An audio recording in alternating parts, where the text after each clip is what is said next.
So I heard you tell a story before about you and Tupac going to Prince Club. Tell me about that. Give me the backstory. The thing was, so I'm in the studio with Pac, and I got writer's block.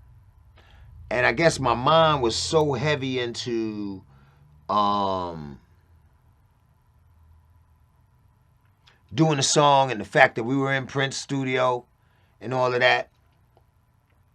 So the fact that we in Prince studio, I want to make sure the song is dope. So I guess I was overthinking it at the time. So Pac is there, and I start telling him the concept. It's called Sky's the Limit. I'm breaking it down to him. And then he was like, um, you know what you should do? And I said, what? He said, you need to go to the club. So I was like, go to the club. He said, yeah. He said, because what I do sometimes is if I'm at a writer's block or whatever, I just go to the club. He said, and and then the lyrics and shit will come to me. So I was like, is that right? All right, bet. He said, you overthinking this shit too much. So I was like, all right, fuck it. We go to the club. Nada is what it is. It's on, festive. It's taking me a little minute to loosen up. So we chilling, you know what I'm saying? Boom, boom, boom. The shenanigans start. The shorties. So we were talking up in the spot, and he was like, at first when we first got in there, he said, yo, nigga, he said, let me ask you something. I said, what? He said, how you deal with this shit? Because these girls came up to him and they just went crazy. Oh, man. They were the fans. Because you know, when you go in the clubs, you got the fans, you know what I'm saying? And then you got the ones that's just like, I'm a fan of your nuts, nigga. Like, I'm getting ready to take you down. I came here for business. To let you know, they separate themselves. Then some of them say, let's take a picture. And then some of them be like, let's take some real pictures. So, you know, some fans hit him, fans. So they went crazy, they was bugging on him and shit. Oh my God! I think one girl started crying and shit. But amongst them was a couple of girls that he had already known, like, or tried to talk to. And they didn't even realize that he was Pac. That shit was crazy. So, you know, bam.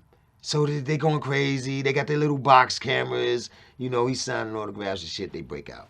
So he turned around at me and said, yo, OG, man, what the fuck, man? How do you do this shit? Because he's seeing me throughout the process. And, you know, a couple of them, not in there, some of them was just so stuck on Pac, they just ain't even see my ass. I'm over in the corner. But a couple of them was like, oh, shit, Smooth B, you know. So he said to me, he said, how do you deal with it, man? Like how the fuck? Because you always calm, Smooth. You deal with these bitches. They could be jumping all on your head. You just be standing there like, okay, take the shit. So I said, nigga, remember when we were younger?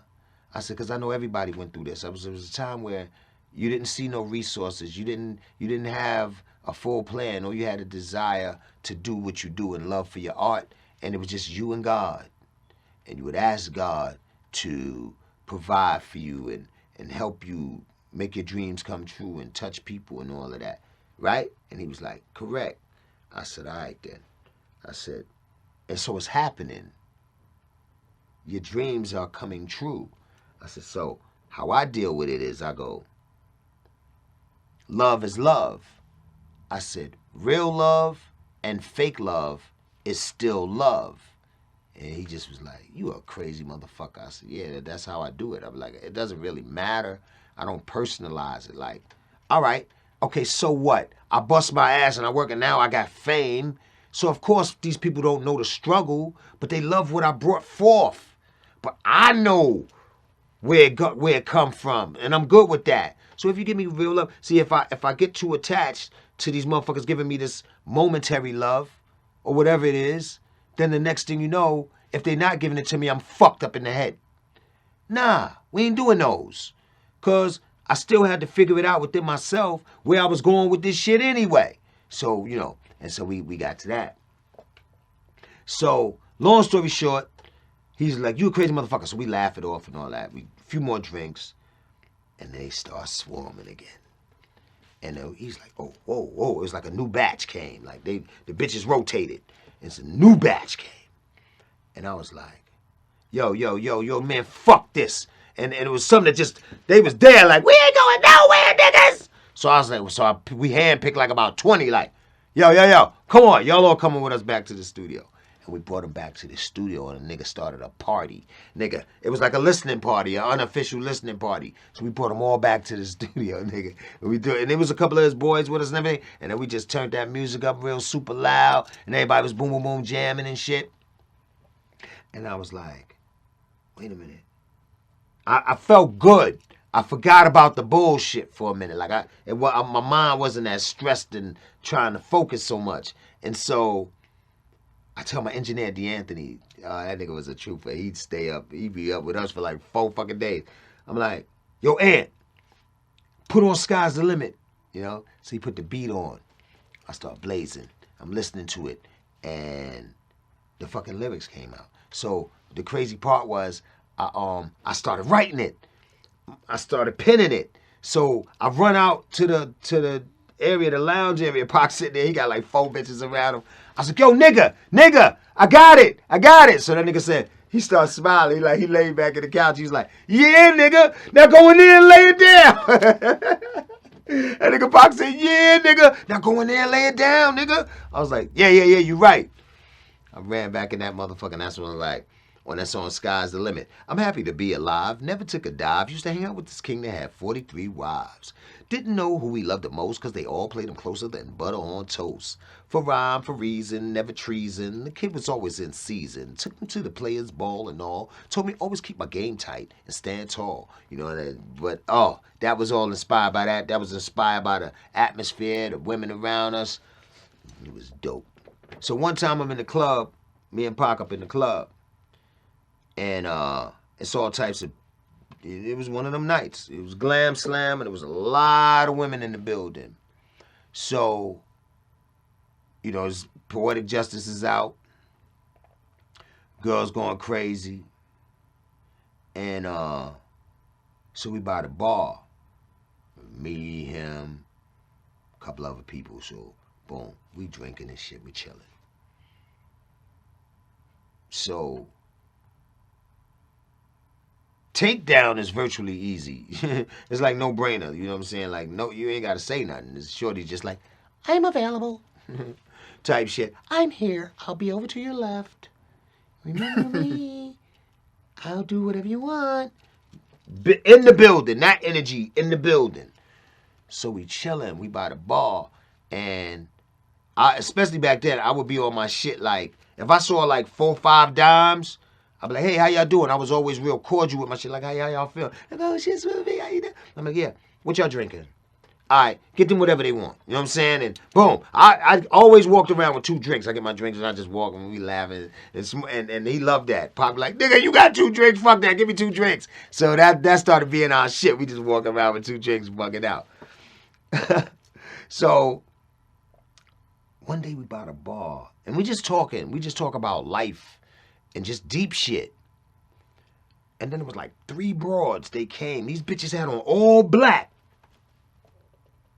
These bitches was prettier than fucking It was like they had that look like the Kardashians. These bitches And that shit ain't nothing. That shit ain't look enhanced and that shit look all natural. So he nudged me like, so I look, I said, ooh, yeah, nigga, it's on. Mm-hmm. So we chilling, we drinking. I start my bullshit. What y'all drinking? Get these bitches whatever they want. Double them bitches up. And when they finish, give them another one. So we on our bullshit. We just drinking now. Me and him just talking like, because we already know. They be like, I'll be over to your left. You know, you read that energy. So I was like, they ain't going nowhere. Keep these bitches drinking. So me and Pac still talking. Out of my fucking peripheral. Nigga, look, I can't make this up, my nigga. You know what I'm saying? I can't tell anybody this kind of shit. So I'm giving this shit to you exclusive. Check this one out. So out of my peripheral, you know, you see certain shit through your peripheral. So I look, and it looked like like the bitch was moving, but it looked like something else, like some horror movies. Nigga, listen, it looked real bugged out. So I looked again, bitch was regular pretty. I turned my head, I see some shit moving. I was like, so I'm saying to myself, am I high? Because me and this nigga been smoking some good shit. I drink. I looked again. The bitch face kind of like disfigured, nigga. Now, hey. All I know is when I saw that motherfucking movie Devil's Advocate, I was like, I seen that shit. The bitch was like that. So, nigga, it was a scene in there like that. Nigga, I went pop, nigga. I looked again, and the bitch face was regular. I looked again. Well, it was like the bitch was switched back. It was like she was morphing. I looked again. I said, yo, Parkers, get the fuck out of here. He was like, what's the matter, man? He said, we gonna bring the bitch. I said, we not bringing them bitches nowhere with us. That was one of my wild ones, nigga. That part.